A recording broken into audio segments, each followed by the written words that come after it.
எல்லோரும் தயாராக இருக்கிறீர்களா? இருக்கிறோம் அண்ணா. வணக்கம் சொந்தங்களே. இன்று 27/12/2025 சனிக்கிழமை. ஸ்ரீலங்காவில் என்பிபி கட்சி ஆட்சிக்கு வரும்போது மக்கள் மனசில் ஒரு பெரிய நம்பிக்கை இருந்தது. எப்படி என்றால், மாற்றம் ஏற்படும், பழைய அரசியல் முடியும், ஊழல் ஒழியும் என்று எங்கட மக்கள் முழுதாக நம்பி வாக்கு போட்டார்கள். இது கட்சி வெறுப்பு இல்லை, அரசியல் தாக்குதல் இல்லை. ஆனால் இன்றைக்கு மக்கள் கேட்கின்ற கேள்விகள், ஆர்ப்பாட்டங்கள் அந்த நம்பிக்கையை பிரதிபலிக்குதா? இந்த வீடியோவில் என்பிபி கட்சி பற்றி மக்கள் சொல்லும் குற்றச்சாட்டுக்களை ஒவ்வொன்றாக சொல்ல போகிறேன். வாங்க காணொளிக்குள் போவோம். மக்கள் முதலில் சொல்லும் குற்றச்சாட்டு வாக்குறுதிகள் நிறைய, செயல்பாடுகள் குறைய. அதாவது வாக்குறுதிகளை நிறைய வழங்குதான், ஆனால் செயற்பாடுகள் குறைவாக இருக்குது. தேர்தல் காலத்தில் என்பிபி கட்சி பேசியது என்ன? விலை உயர்வு கட்டுப்பாடு, இளைஞர்களுக்கு வேலை, ஊழல் ஒழிப்பு, நேர்மையான ஆட்சி. ஆனால் மக்கள் கேட்கிறார்கள், இது எவ்வளவு நடைமுறைக்கு வந்தது? வாக்குறுதி கொடுக்கிறது எளிது, அதை செயல்படுத்துவது தான் ஆட்சியின் உண்மையான சோதனை. சரியா? இன்று அதிகமாக மக்களால் கதைக்கிற விடயம் என்னென்று பார்த்தால் விலை உயர்வு பற்றித்தான் கதைக்கிறார்கள். உணவுப் பொருட்கள், போக்குவரத்து, மருந்துகள், கல்வி செலவு. மக்கள் சொல்கிறார்கள், ஆட்சி மாறினாலும் எங்களோட வாழ்க்கை செலவு குறையவில்லை. என்பிபி ஆட்சி வந்த பிறகும் அன்றாட வாழ்க்கை இலகுவாக மாறலை என்று பலர் நினைக்கிறார்கள். இதில் அனுரா என்ன செய்யணும் என்று பார்த்தால், தெளிவான விளக்கம், வெளிப்படையான திட்டங்கள். இது இல்லைன்னா மக்கள் சந்தேகம் அதிகரிக்கும். அடுத்து இளைஞர்களின் வேலை வாய்ப்பு பற்றி பார்த்தால், இளைஞர்கள் இந்த நாட்டின் எதிர்காலம். இளைஞர்கள்லாம் இந்த நாட்டின் எதிர்காலம். என்பிபி மீது அவர்களுக்கு பெரிய நம்பிக்கை இருந்தது. ஆனால் குற்றச்சாட்டு என்னென்று பார்த்தால், புதிய வேலை வாய்ப்புகள் போதவில்லை, திறன் வளர்ச்சி திட்டங்கள் தெளிவில்லை, இளைஞர் கருத்து கேட்கப்படவில்லை.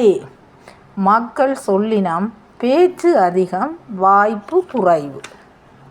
இது ஒரு அரசுக்கு மிக முக்கியமான எச்சரிக்கை. அடுத்தது ஊழல் ஒழிப்பு பற்றி பார்த்தால், என்பிபியின் முக்கிய அடையாளம் ஊழல் எதிர்ப்பு தான். இதுதான் எங்களோட டாக்டர் அர்ச்சனாவின் நோக்கமும் என்பது குறிப்பிட்டே ஆக வேண்டும். இதுக்காகத்தானே டாக்டரும் எதிர்த்து தட்டி கேட்கிறார். ஊசி கட்சியின் நோக்கம், தாரக மந்திரம், அநீதிக்கு எதிரான குரல். ஓகே, இப்போ என்பிபி பற்றி மக்கள் கேள்வி என்னென்று பார்த்தா, ஊழல் வழக்குகளில் வேகம் ஏன் குறைவு? விசாரணைகள் தாமதம், பெரிய முடிவுகள் குறைவு, தண்டனை பற்றி தெளிவில்லை. இது பழைய அரசியலில் இருந்து எவ்வளவு வித்தியாசம்? ஊழல் ஒழிப்பு வார்த்தையாக இருக்கக்கூடாது, செயலாக இருக்க வேண்டும். சரியா? என்பிபி கட்சி நம்ம டாக்டர் அர்ச்சனாவை வைத்து விரைவாக செயற்படலாமே. நாடு வேகமாக துரித அபிவிருத்தி ஏற்படும். அப்போத்தான். ஆனால் இதில் சந்தேகமே இல்லை. டாக்டரும் ஊழல் எதிர்ப்பு பற்றித்தான் சொல்லி கொண்டிருக்கிறார். டாக்டரின் குறைகளை மட்டும் பார்க்கின்ற ஆளுங்கட்சி நல்ல விஷயங்களை கேட்டு நடந்தால் துரிதமாக நாடு முன்னேறும். இதில் மாற்று கருத்துக்கு இடமே இல்லை. என்பிபி கட்சியின் தகவல் வெளிப்படைத்தன்மை பற்றி பார்த்தால், முடிவுகள் எப்படி எடுக்கப்படுகின்றது, மக்களேன் அறிய முடியவில்லை, அரசு விளக்கமேன் தாமதம், அமைதி எல்லா நேரமும் நல்ல ஆட்சி கிடையாது, மக்களின் கேள்விகளுக்கு நேரடி பதில் இல்லை என்றால் நம்பிக்கை குறையும். அடுத்து விமர்சனத்தை ஏற்கும் மனநிலை பற்றி பார்த்தால் ஒரு நல்லாட்சி விமர்சனத்துக்கு உட்பயப்படாது. ஆனால் மக்கள் கருத்தை பார்த்தால் விமர்சனம் வந்தால் அதை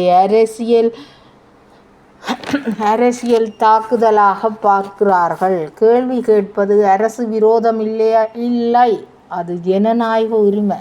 தட்டி கேட்கறது, எதிர்த்து கேட்கறது ஒரு விரோதமான செயல் இல்லை. அது ஜனநாயக வெற்றிக்கு அவசியம். இறுதியாக இந்த காணொளி என்பிபி கட்சிக்கு எதிரானது இல்லை. இது மக்கள் எதிர்பார்ப்பின் கண்ணாடி.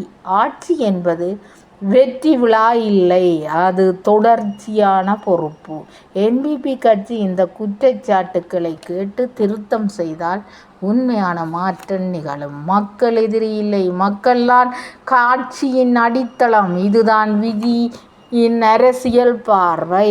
என்ன மற்றது இந்த டாக்டரை பற்றி தாறுமாறாக இந்த ஊடகங்கள் விமர்சிக்குது. அவர் என்ன சொல்ல வாராருன்றதை கூட டாக்டர் அர்ச்சனா சொல்கிறத பொறுமையாக விளங்கையிலையோ என்னவோ தெரியா திரிவுபடுத்துகிறது. டாக்டர் சரணடைஞ்சா அதுக்கு இது செய்யப்பட்டாருன்ட்டு சொல்லினோம்.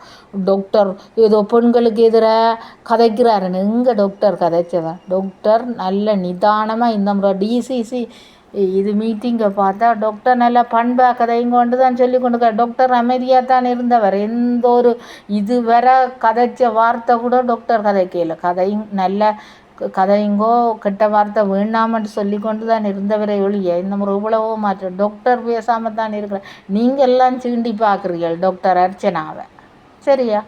அவர் நல்ல பண்பாத்தானே இங்கே பெண்களோட ஒரு தெளிவாக கதைச்சதே இல்லை. அம்மான்ட்டு தான் போட்டு கதைக்கிறாருங்க. சும்மா அவரை தான் நீங்கள்லாம் கெட்ட வார்த்தைகள் எல்லாரும் மற்ற கட்சியெல்லாம் கதைக்கிறீங்களேன்னா. மற்றது தமிழரசு கட்சியில் இருந்த கொஞ்சம் நெஞ்ச இதுக்குன்னு செத்து போச்சு. தமிழரசு கட்சியில் வெறுப்பே வந்துடுது. இனி அந்த கட்சியை பற்றி நாங்கள் கதைச்ச எந்த பலனும் இல்லைன்னு சுத்து மாற்று. அதுகிட்ட கதை வேண்டாம். இருக்கிறது இந்த ஊசி கட்சி ஒன்றை தான் நாங்கள் நம்பியே ஆகணும். நேர்மை அனுரா அப்படி நேர்மையை விரும்புகிறாரோ அப்படித்தான் எங்கள்கிட்ட டாக்டரை நேர்மையை விரும்புகிறார். சரியா? நேர்மையின் பக்கம் நின்றா டாக்டர் தட்டி கேட்பார், நாடு முன்னேறும். அவர் கொடுத்த வாக்குறுதிகள் எல்லாம் நிறைவேற்றுவார். சும்மா வாயால் சொன்னது இல்லை. சரியா? அவர் துணிஞ்சு கதைக்கிறார், பயம் இல்லாமல் கதைக்கிறார். என்ன அவர்கிட்ட மனதில் ஒன்றும் இல்லை, மனம் வெள்ள. அதால் தான் துணிஞ்சு கதைக்கிறார். மற்ற மனங்களில் கணக்க குப்பியல் ஊழல்கள் எல்லாம் நிறைஞ்சிருக்கு. அதாலே அவையாலே அப்படி கதைக்க இல்லாமல் இருக்குது. டாக்டர் அப்படி கதைக்கும் போது அவை கெரிச்ச. அதுதான் மிக முக்கியம். மனங்களில் கனத்தை வச்சிருக்கிறவையால் வெளியால் இப்படி டாக்டர் மாதிரி கதைக்கலாம். டாக்டர் என்னத்துக்கு பயப்படணும்? என்னாவது ஊழல் செய்தவரா, சொத்து குவிப்பு செய்தவரா, அல்லது யாரனை கொலை செய்தவரா, அல்லது யாரன் களவெடுத்தவரா? அவரில் என்ன இருக்குது? சும்மா ஒன்றுமே அவரில் வழக்கு போட இல்லாதபடியாக அவன் வாயிலேருந்து இப்போ ஒரு புரள்வான வார்த்தை வருமென்று காத்து கொண்டு இருக்கிறீர்கள். இது எங்களுக்கு எல்லாருக்கும் தெரியும். சும்மா டாக்டரை குறை சொல்லி யாரும் நம்ப போகிறதில்ல. டாக்டர் தான். அவர் சொல்கிறதெல்லாம் சரி. சரியா? அவர் கதைக்கிறத விளங்குகிற சக்தி தான் உங்களுக்கு இல்லையே ஒழிய அவர் சரியாக தான் செயற்படுறார். அதில் எந்த மாற்று கருத்தும் இல்லை. சரியா? நாங்கள் டாக்டருக்கு ஆதரவு வழங்கணும். இந்த ஊடகங்களில் வார வார்த்தைகள் தலைப்பு போடைக்கே திரிவுபடுத்தி போடினோம். என்ன கூடாது அப்படி. ஏன்னா சும்மா அது என்ன டாக்டரை மறுத்து கதைக்கிறது கூட அந்த அப்படி வெள்ளமெனம் படைத்த டாக்டரை ஊழல் அவற்றை எதிரி. ஊழலை அவர் தட்டி கேட்குறதால நேருக்கு நேராக கேட்குறதால என்னவோ உங்களுக்கு ஊழல்வாதிகளுக்கு டாக்டரை பிடிக்கல. ஏனென்னா நாட்டில் ஊழல்வாதிகள்லாம் நிறைஞ்சு போயிருக்கிறோம். அப்போ என்னண்டு நேர்மையான ஆக்களை கண்டால் விசித்திரமாக தான் பார்க்கணும். அதாவது ஊழல்வாதிகள் நிறைந்த உலகத்திலே ஒரு நேர்மையான ஒருத்தர் இருந்தால் அங்கே நேர்மையானவரை தான் விசித்திரமாக பார்ப்பினோம். அதே மாதிரி நேர்மையானவர்கள் மத்தியில் ஊழல்வாதி ஒருத்தர் இருந்தால் அந்த ஊழல்வாதியை தான் விசித்திரமாக பார்ப்பினோம். விளங்குதான் உங்களுக்கு நான் சொல்ல வாரது? சரியா? இத்துடன் என்னுடைய காணொலியை முடிக்கிறேன். சப்ஸ்கிரைப் பண்ணி ஆதரவு வழங்குங்கள். இந்த ஒரு தாலி சென்டிமெண்ட்டை வச்சு 10 எபிசோட நான் பரபரப்பாக கேட்டேன்.